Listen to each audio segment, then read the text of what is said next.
सदन की कोई कीमत नहीं है, इन अपोजिशन की कोई कीमत नहीं है।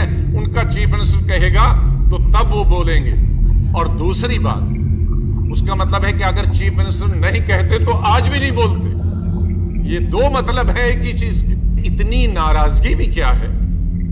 अब अफ्रीका में कोई घटना होती है तो आप ट्वीट करते हैं, पाकिस्तान हमारा दुश्मन मुल्क है, वहां कई घटना होती है, बहुत अच्छी बात है इंसानियत के नाते।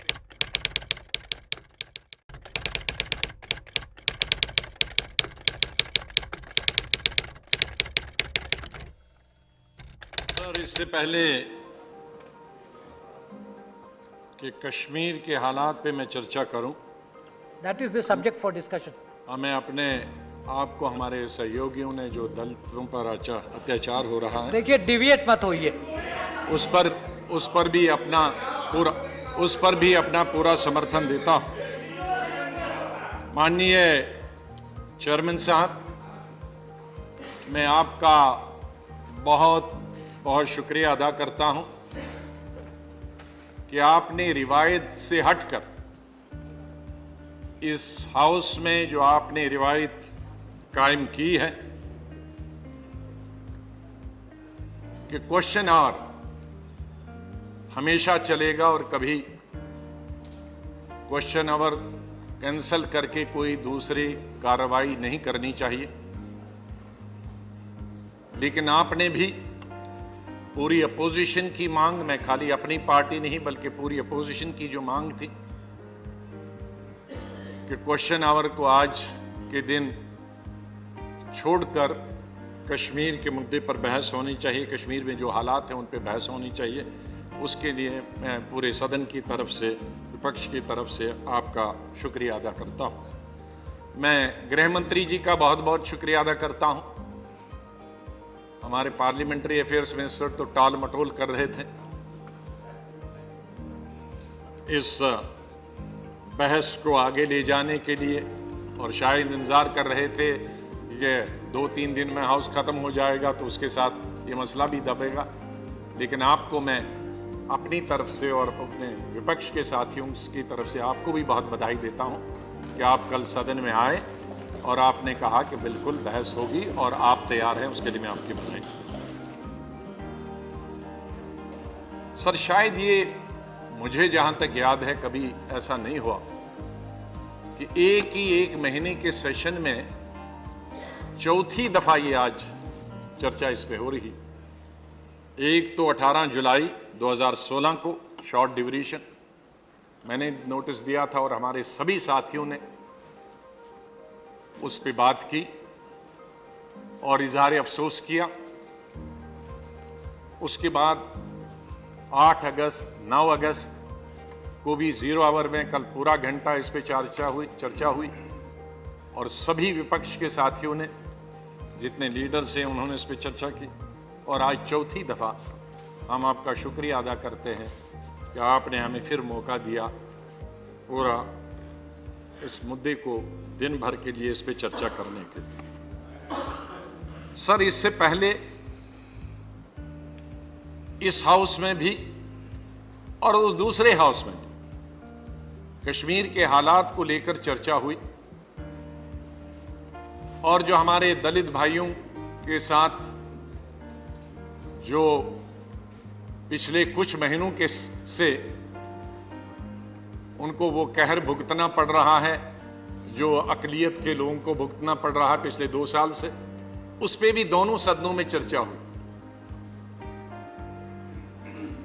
और इन 6 मुद्दे पे, उस हाउस में या इस हाउस में, चाहे कश्मीर के मुद्दा हो या दलितों का मुद्दा हो, हमने मांग की थी कि वजीर आजम, इस देश के प्राइम मिनिस्टर खुद आए। कहीं बाहर से आना नहीं है, अमेरिका से नहीं आना, बरतानिया, अफ्रीका से नहीं आना है। मैं बहुत खुश हुआ था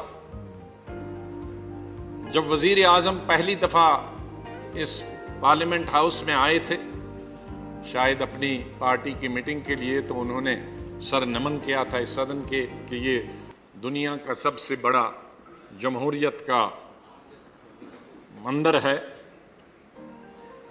और उसके बाद बड़ी खुशी हुई कि वजीर आजम हमेशा सुबह 10 बजे अपने कमरे में, जो पार्लियामेंट का कमरा है उसमें आते हैं। मैं रोज उनकी गाड़ियां देखता हूं और 6 बजे तक बराबर बैठते हैं। मैं नहीं समझता कि कोई मिनिस्टर, कोई एमपी रूलिंग पार्टी का या विपक्ष का सुबह 10 बजे से या 10:30 बजे से शाम तक अपने कमरे में रहता हो। प्रधानमंत्री जी रहते हैं, लेकिन प्रधानमंत्री इतने नजदीक भी होकर सबसे ज्यादा दूर है पार्लियामेंट के।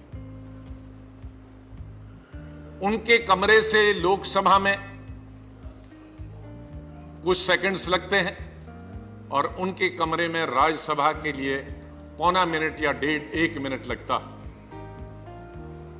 तो 1 मिनट की दूरी और कुछ सेकंडों की जो नजदीकियां हैं, वो मुझे लगता है कई हजार किलोमीटर की दूरियों से भी ज्यादा दूर। हम यहां चर्चा करते हैं। मुझे बहुत अच्छा लगा कि कल गृह मंत्री ने कहा कि मैं मीटिंग में था अपने कमरे में, लेकिन यहां आपको खड़ा होते देखा कश्मीर के मुद्दे में और बहस हो रही थी, तो मैं मीटिंग छोड़कर आया कि क्या हो रहा।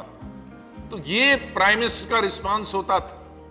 ये पंडित जवाहरलाल नेहरू, इंदिरा गांधी, राजीव गांधी, और यही रिस्पांस डॉक्टर मनमोहन सिंह जी के, और यही रिस्पांस अटल बिहारी वाजपेयी जी का भी होता था। वो अगर पार्लियामेंट के कमरे में अपने होते थे, तो अगर हाउस में कोई बहस तेज हो रही हो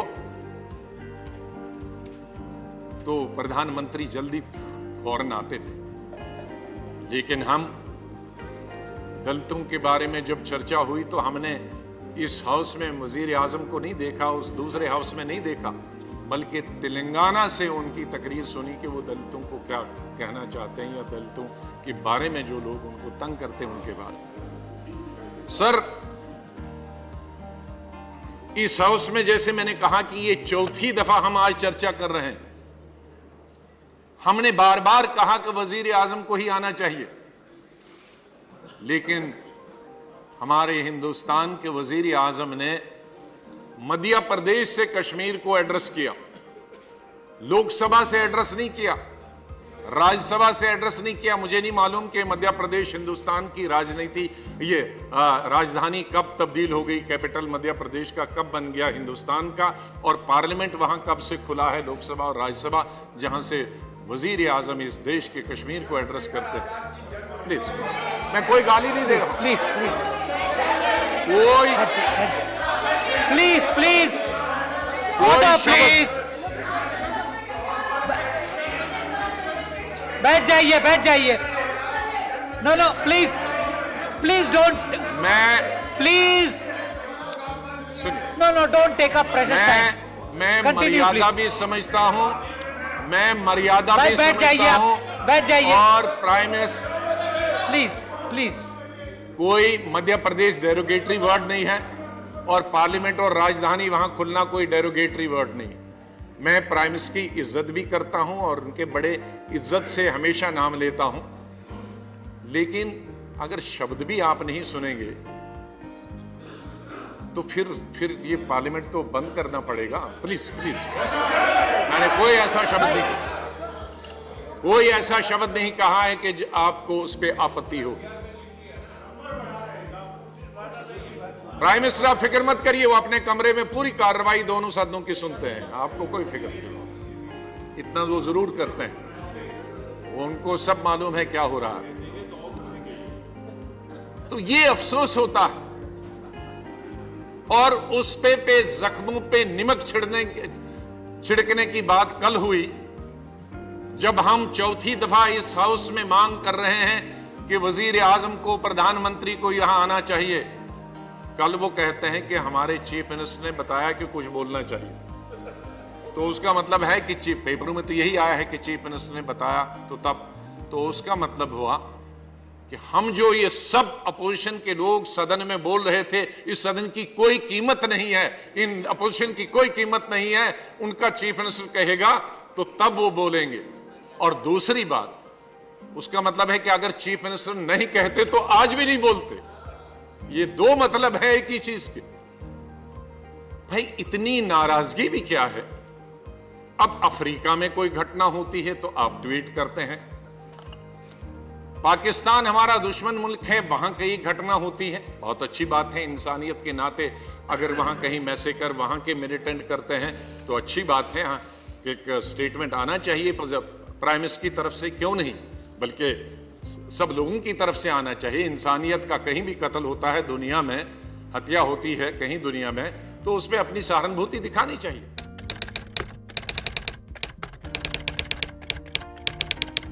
दिखानी चाहिए। लेकिन वजीर आजम वहां सहानुभूति दिखाएंगे, लेकिन अपना जो मैंने कल भी बताया था कि अपने मुल्क का ताज जल रहा है, उसकी गर्मी सर को भी नहीं महसूस होती है, दिल तक पहुंचे या ना पहुंचे, लेकिन सर को तो गर्मी महसूस होनी चाहिए। वजीर आजम ने कहा बहुत खूबसूरत है। हाँ, मैं पहले ही कह चुका हूं बहुत खूबसूरत है कश्मीर, लेकिन मैं ये भी कह चुका हूं कि कश्मीर को कश्मीर की खूबसूरती के लिए प्यार मत करो। कश्मीर को उन फूलों और वादियों और हवा के लिए प्यार मत करो। कश्मीर को उन पहाड़ी और दरियाओं के लिए और झरनों के लिए प्यार मत करो जो उनके लिए कश्मीर बनाया गया है। वो चाहे आज से पहले हिंदू थे, वो मुसलमान थे, बुद्धिस्ट थे, जिस पे हिंदू ने भी राज किया, मुसलमानों ने भी राज किया, बुद्धिस्ट ने भी राज किया, सिखों ने भी राज किया, महाराजाओं ने राज किया। शायद हिंदुस्तान में हमारी एक ही मिसाल होगी कि जो उस कड़ी जो 5000 साल की थी और डेमोक्रेसी में भी ये उसको आज हमारे बुजुर्ग यहाँ जिनका हम बहुत आदर करते हैं यहाँ मौजूद, तो 5000 वर्ष का जो इतिहास है, तारीख है कश्मीर की, उसमें सब लोगों ने हुकूमत की है, सब मजहबों के लोगों ने हुकूमत की। उससे तो प्यार है, लेकिन उनके लोगों से, उसमें बसने वाले लोगों से तो कोई प्यार करे। उन लोगों से, उन बच्चों से भी कोई प्यार करे जिनकी आंखें चली गई। उन बहनों से, उन बेटियों बहु बेटियों से भी तो कोई प्यार करे। अगर व्हाट्सएप दिखे तो उनके चेहरे, छोटी छोटी बच्चियों, नौजवान बच्चों के चेहरे, एक 400 300 उनके छरे पैलेट गन्स के लगे। उन बूढ़ों के देखे। मैं मानता हूं कि मिलिटेंसी का मुकाबला हम सबको करना चाहिए। हम सब मिलिटेंसी का शिकार हुए। जो कश्मीर में रहते हैं वो हिंदू हों या मुसलमान, मुझसे लेकर सब लोग उस मिलिटेंसी का शिकार हुए, और मिलिटेंसी का भी हम ही ने मुकाबला किया। कभी कभी हमारे लोग यहां साथी उस तरफ के बीजेपी बड़े होते हैं, आप तो शायद स्टेटमेंट देते हैं, हम लोगों ने तो अपने नियर्स एंड डियर्स खोए। लेकिन आप तो वोट के लिए, देश के लिए स्टेटमेंट देते रहे, लेकिन हम फिजिकली उनसे लड़ते रहे। हम तो लड़ते रहे हैं। कश्मीर के लोग, कश्मीर के लोग आर्मी के साथ, कश्मीर के लोग आर्मी के साथ। आप मिनिस्टर हैं, आप बैठिए, आप पेट्रोलियम डिपार्टमेंट चलाइए, आप करिए। सब बैठ जाए, सब बैठ जाए। Please please continue. आपका काम आग लगाना ही रहा, आपका काम और कुछ नहीं रहा। और ये भी आखिरी आग लगा के जा रहे हैं आप। जब से आपके कदम पड़े आग लग गई वहां। बैठ जाइए प्लीज प्लीज। अरे जहां भी आपके कदम पड़ते हैं वहां आग निकल आती है। मैं जाना नहीं चाहता था उस रास्ते पे, वजह नहीं बताना चाहता था आज की। मत मजबूर कीजिए मुझे वो बात कहने के लिए जिसकी वजह से आग लगी, क्योंकि आज वो मौका नहीं। आज please all sections of the house, please resume your place. Allow the LOP to speak. बैठ जाइए, बैठ जाइए, बैठ जाइए। Honourable minister please sit down. Honourable minister please बैठ जाइए, बैठ जाइए, बैठ जाइए, बैठ जाइए। सर माननीय, मैं honourable leader of the house. माननीय अध्यक्ष जी, जम्मू कश्मीर आज एक सेंसिटिव स्थिति में है और इसलिए आवश्यकता ये है कि ये सदन उसके संबंध में जहां तक संभव हो एक आवाज में बोले। तो मैं भाई सुन लीजिए, भाई सुन लीजिए बात। No no, please sit down,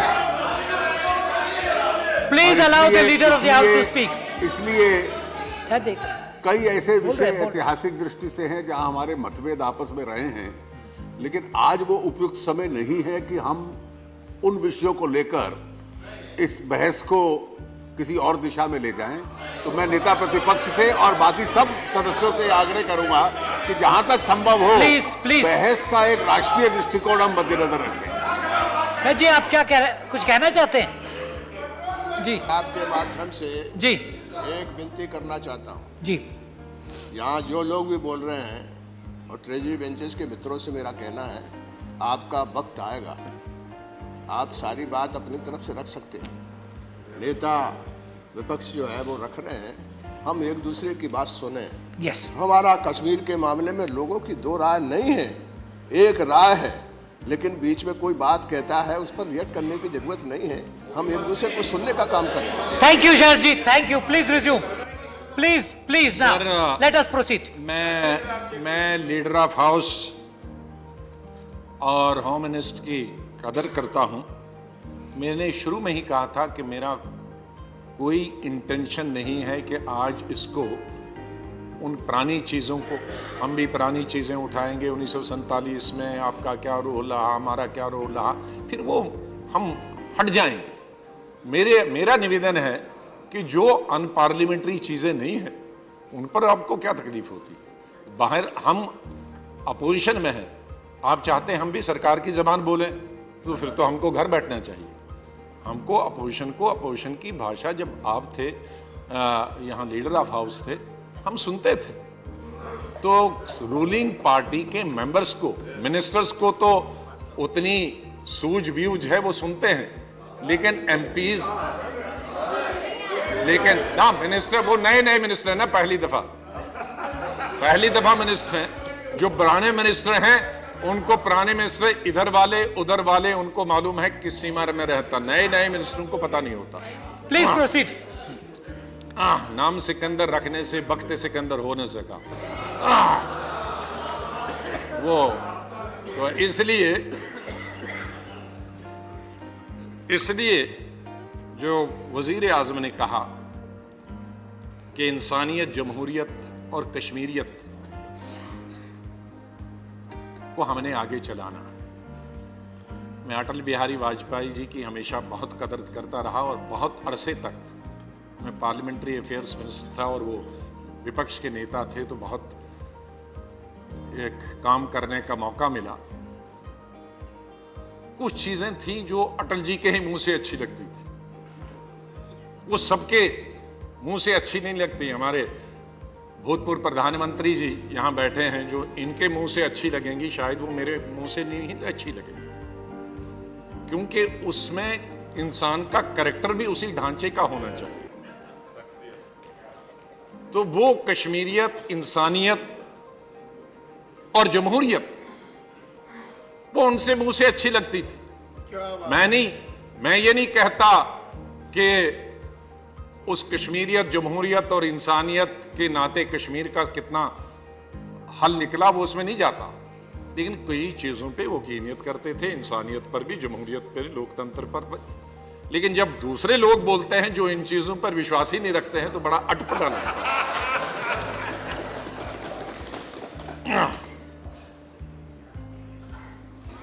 और यही तो आज हमारी लड़ाई कश्मीर में, कि जमहूरियत और इंसानियत और कश्मीरियत क्या है? सूफीइज्म, सब हिंदू, कश्मीर में कुछ हो सकता, अलहाइदगी पसंद हो सकते हैं, अलहाइदा देश बनाने की बात करने वाले हैं, लेकिन कम्युनलिज्म नहीं है। There is a difference between communalism and separatism. Separatism की नारे हैं, लेकिन आपको हर मुसलमान के घर में, वो ठीक है मिलिटेंट्स ने भगा कश्मीरी भाइयों को, लेकिन मिलिटेंट्स मुसलमानों को कौन सा छोड़ रहे हैं? अब देखें कितने मारे हैं, उसमें 95% तो मुसलमान मारे हैं। तो मिलिटेंट का कोई धर्म नहीं होता, कोई मजहब नहीं होता। मिलिटेंट मिलिटेंट, वो कश्मीर का मिलिटेंट हो, पंजाब का मिलिटेंट हो, वो किसी दुनिया के किसी ISIS का मिलिटेंट हो, उसका कोई मजहब नहीं। आतंकवादी हो, आतंक का काम है आतंक करना। लेकिन कश्मीर जो है वो फिरका परस्त नहीं है, सेकुलर है।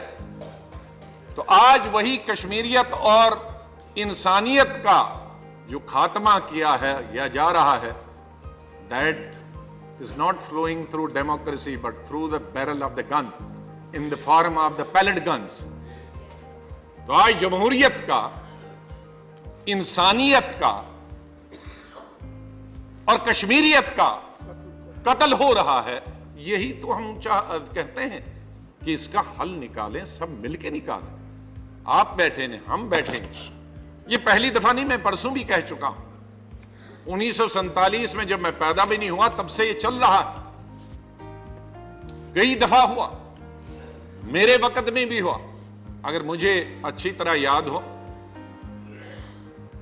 तो मेरे वक्त में 5 लोग मारे गए थे, फिर PDP ने विड्रॉ सपोर्ट की, उसके बाद भी 2 महीने चला क्योंकि जम्मू लोगों ने इकोनॉमिक ब्लॉकेड किया।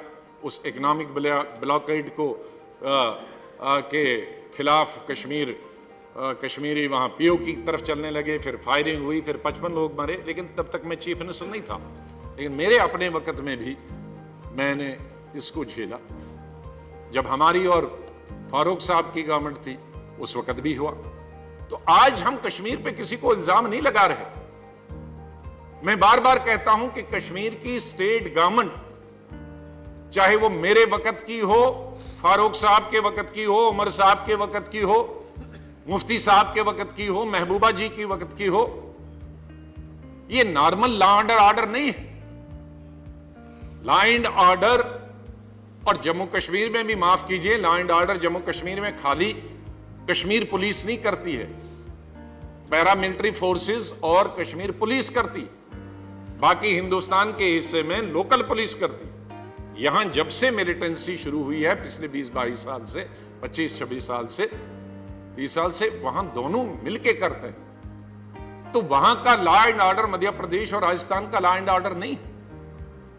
वहां की जम्मू कश्मीर की स्टेट के पास कोई भी किसी की गवर्नमेंट हो उतने रिसोर्सेज नहीं है। हम सेंट्रल गवर्नमेंट पर निर्भर रहते हैं डेवलपमेंट के लिए, विकास के लिए, पैसे के लिए, तनख्वाह के लिए। हमारे रिसोर्सेज ना होने के बराबर। तो ये अगर कोई कह दे यहां से कि महबूबा मुफ्ती को सुलझाना चाहिए, माफ कीजिए, I think you are asking for too much. ये उसके बस का नहीं है, मेरे बस का नहीं था, उमर साहब, फारूक साहब के बस का नहीं, क्योंकि हमारे पास इतनी ताकत नहीं, हमारे पास रिसोर्सेज नहीं, हमारे पास मैन पावर नहीं, हमारे पास इतने सिक्योरिटी फोर्सेज नहीं है, और सिक्योरिटी फोर्सेज रेज करने के लिए हमारी रिसोर्सेज नहीं। तो हमेशा कश्मीर को आज से, जब 47 में भी अक्टूबर में डॉक्टर साहब अच्छी तरह से जानते थे, कबायली आए थे, तब भी गवर्नमेंट ऑफ इंडिया का ही तरफ तो रुझान करना पड़ा था। यहीं से अगर फोर्सेस नहीं पहुंच जाते तो क्या हो जाता। तो हम निर्भर हैं, और क्यों नहीं निर्भर होंगे। कश्मीर जम्मू कश्मीर का हिस्सा। अब आप सुबह शाम कहते हैं Jammu Kashmir is the integral part of the India, but integral part should not be on the paper only. Integral part should be, there should be integration of minds, there should be integration of hearts. So what we are asking for, that yes, government Jammu Kashmir is the integral part of India, but what about the integration of hearts between the people of the Kashmir and the people of the people of India? What about the integration between the government and federal government and the state government? There has to be some coherence, there has to be some integration, there has to be some love and affection, there should be some pain, agony that we are not feeling. अगर होता तो यहां 32 दिन के बाद statement, वो भी मध्य प्रदेश से नहीं आता, इस सदन के अंदर से आना चाहिए। ये दर्द यहां से निकलना चाहिए था, यहां से नहीं निकलता। ये यहां से जब दिल से जब दर्द निकलेगा तो इसकी आवाज कश्मीर तक पहुंचेगी। जब तक हम जबान से कहेंगे तो ये यहां के चार दीवारी में गायब हो जाएगी। माननीय चेयरमैन साहब, हमने कुछ कदम उठाए थे, मैं ये नहीं कह सकता कि वो कंक्लूजन पे पहुंचे। राउंड टेबल कॉन्फ्रेंस इत्तेफाक से मुझे खुशी है कि मैं चीफ मिनिस्टर था और doctor Manmohan Singh ji home minister थे, तो हम ये प्राइम मिनिस्टर ऑफ इंडिया थे। तो 3 राउंड टेबल कॉन्फ्रेंस हुए और तीनों राउंड टेबल कॉन्फ्रेंस की सदारत जनाब डॉक्टर मनमोहन सिंह जी ने की। पहली राउंड टेबल कॉन्फ्रेंस 25 फरवरी 2006 को नई दिल्ली में हुई। दूसरी राउंड टेबल कॉन्फ्रेंस 2 दिन की हुई श्रीनगर में 24 और 25 मई 2006 को, और तीसरी राउंड टेबल कॉन्फ्रेंस हुई नई दिल्ली 24 अप्रैल 2007। मुझे खुशी है कि हमारे जितनी पॉलिटिकल पार्टीज हैं, चाहे वो कांग्रेस है, नेशनल कॉन्फ्रेंस है, पीडीपी है, बीजेपी है, कम्युनिस्ट पार्टी सीपीआईएम हो, सीपीआई हो, और पीपल्स डेमोक्रेटिक फोरम हो, समाजवादी पार्टी हो, बीएसपी हो, रीजनल एथनिक ग्रुप्स चाहे वो लद्दाख के हों, कारगिल के हों, कश्मीरी पंडित्स की 3 ऑर्गेनाइजेशंस हो, पनुन कश्मीर और दूसरा कश्मीरी पंडित समिति, ये सब थे। गुजर रिप्रेजेंटेटिव्स, बकरवाल रिप्रेजेंटेटिव्स, पहाड़ी representatives, schedule caste representatives, Sikhs representatives, Dogra सभा जम्मू कश्मीर, ये तमाम इतने तकरीबन 60-65 के करीब लोग एक सिर्फ हुर्रियत ने नहीं माना ये राउंड टेबल कॉन्फ्रेंस, बाकी हुज हो आप जम्मू कश्मीर, चाहे वो रिलीजियस ग्रुप हों, पॉलिटिकल पार्टीज हों, एथनिक ग्रुप्स हों, तीनों रीजन ने इनमें शमूलियत बड़ी अच्छी तरह से की। और उस जो राउंड टेबल कॉन्फ्रेंस का मकसद था, 5 वर्किंग ग्रुप बने थे, और सबसे पहला वर्किंग ग्रुप, मुझे ये कहते हुए खुशी है कि आज वाइस प्रेसिडेंट ऑफ इंडिया हैं और हमारे चेयरमैन हैं राज्यसभा के जनाब मोहम्मद हामिद अंसारी साहब। आप चेयरमैन थे उस वक्त, ह्यूमन राइट्स कमीशन के चेयरमैन भी थे, confidence building measure across the segments of the society. इसमें कई चीज़ें सिफारिशात आई, कई लागू हुई हैं, और मुझे ये कहते एक चीज़ तो यहाँ इस सदन के लिए, विडोज़ के लिए जो था मिलिटेंसी विडोज़, उनको अलग से तो हम नहीं दे पाए, लेकिन जो आम विडोज़ को पैसा मिलता है वो उस विडोज़ को भी दिया गया। कश्मीरी पंडितों के बारे में यहाँ चर्चा होती है, मुझे ये कहते हुए खुशी होती है कि प्रधानमंत्री जी ने जो स्कीम निकाली और हमने पैसा दिया, और वो मेरे वक्त में ही जम्मू में 5242 फ्लैट बने, 100% ऑक्यूपेंसी है। और कश्मीर में भी हमने एम्प्लॉयज़ के लिए काजी कुंड में 225 फ्लैट, शेखपुरा बडगाम में 200, पुलवामा में 60, कुपवारा में 60, बारामूला में 125, फिर कश्मीरी पंडितों के लिए 300 स्पेशल स्टेट से हमने नौकरियां उन्हीं के लिए की, उसमें 1750 लोग लग गए तभी, और वही इन ट्रांजिट कैंप में कश्मीर में रहते हैं।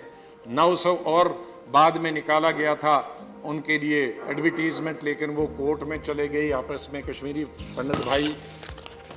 इसी तरह से हमारा दूसरा जो था कॉन्फिडेंस बिल्डिंग मेजर्स, जिसका MK रसगोत्रा थे फॉरेन सेक्रेटरी तब पुराने, strengthening relation across the line of control, उसमें बहुत काम हुआ। वज़ीर आज़म उस वक़्त के वज़ीर आज़म मनमोहन सिंह जी और UPA की चेयरपर्सन श्रीमती सोनिया गांधी और उस वक़्त के मुख्यमंत्री जनाब मुफ्ती मोहम्मद सईद 25 अप्रैल को मुजफ्फराबाद के लिए उड़ी से रोड सर्विस शुरू की।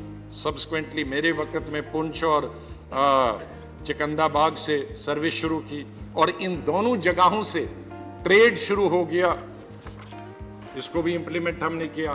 तीसरी थी इकोनॉमिक डेवलपमेंट, उस पर C रंगाराजन जी उसके चेयरमैन थे। इकोनॉमिक डेवलपमेंट के बारे में, उसमें भी रोड, रेलवे, कम्युनिकेशन, टूरिज्म, वज़ीर आज़म ने 22 टूरिज्म अथॉरिटीज़ दी, वो तब मुकम्मल हो गई हैं।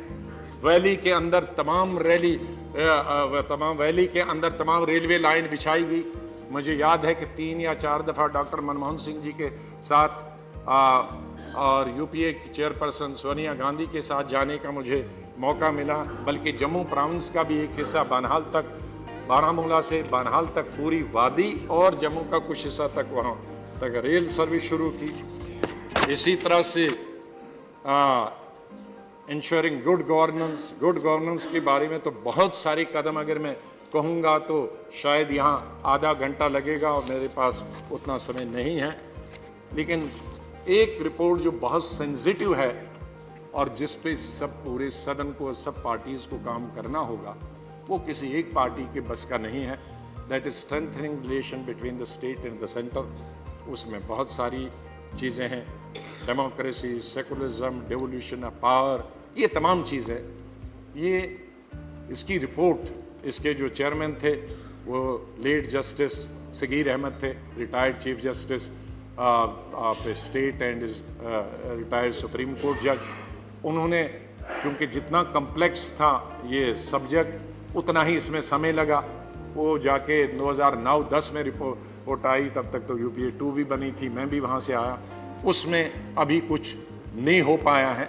लेकिन इस तरह के मेरे कहने का मतलब है कि इक़दामात उठाए। लेकिन यूपीए 2 में एक बहुत बड़ा काम हुआ डॉक्टर मनमोहन सिंह जी की लीडरशिप में, जिसको हमने बड़ा फॉलो अप किया। कश्मीर के लिए उम्मीद, ये खाली उम्मीद जो स्कीम है, उम्मीद बनाई, इसका उम्मीद, आशा, ये for women self employment group, इसमें बहुत काम हुआ है।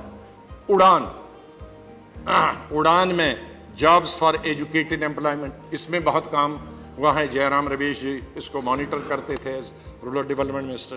हिमायत, jobs for schools and college drop outs, इसमें बहुत काम हुआ है।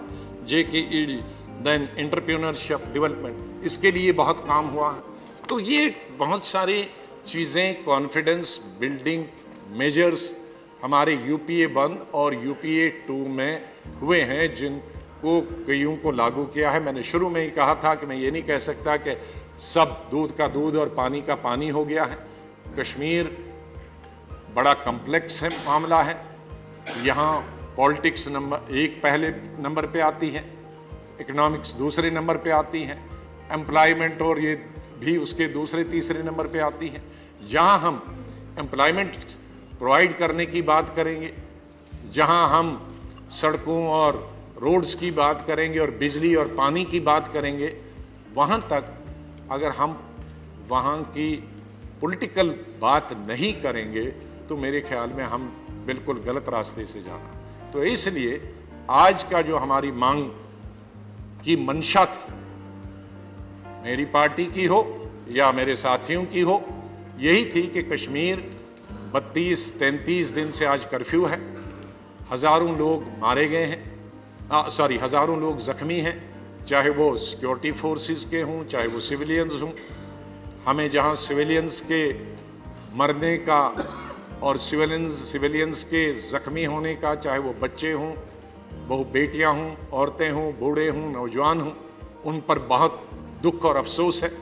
उतना ही अफसोस हमारे जो सिक्योरिटी फोर्सेस के लोग हैं, चाहे वो JNK पुलिस के हों, वो CRPF के हों, आखिरकार वो भी किसी के बच्चे हैं, वो भी किसी हमारे देश का हिस्सा है, हमारे मुल्क का हिस्सा है। वो उनको जो काम दिया गया है वो काम करते हैं। अब कहीं वो लक्ष्मण रेखा क्रॉस कर देते हैं तो उस लक्ष्मण रेखा क्रॉस करने पर फिर उनकी निंदा भी होती है। लेकिन जो सिक्योरिटी फोर्सेस का काम होता है लॉ एंड ऑर्डर को मेंटेन करने के लिए, तो उसमें दोनों तरफ से नुकसान होता है। ये ठीक है कि पब्लिक का, सिविलियंस का बहुत नुकसान हुआ।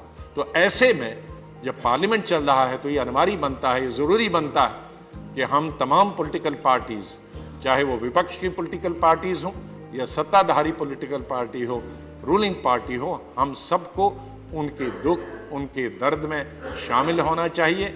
और इस पूरे सदन को, पार्लियामेंट को एक अपील करनी चाहिए कश्मीर के अवाम से, लोगों से, बच्चों से, नौजवानों से, कि वो अमन और शांति बनाएं, शांति बहाल करें, और ताकि हम सब मिलकर उनकी खुशहाली के लिए, जम्मू कश्मीर के लोगों की खुशहाली के लिए, उन बच्चों के मुस्तकबिल के लिए कुछ कर पाएं।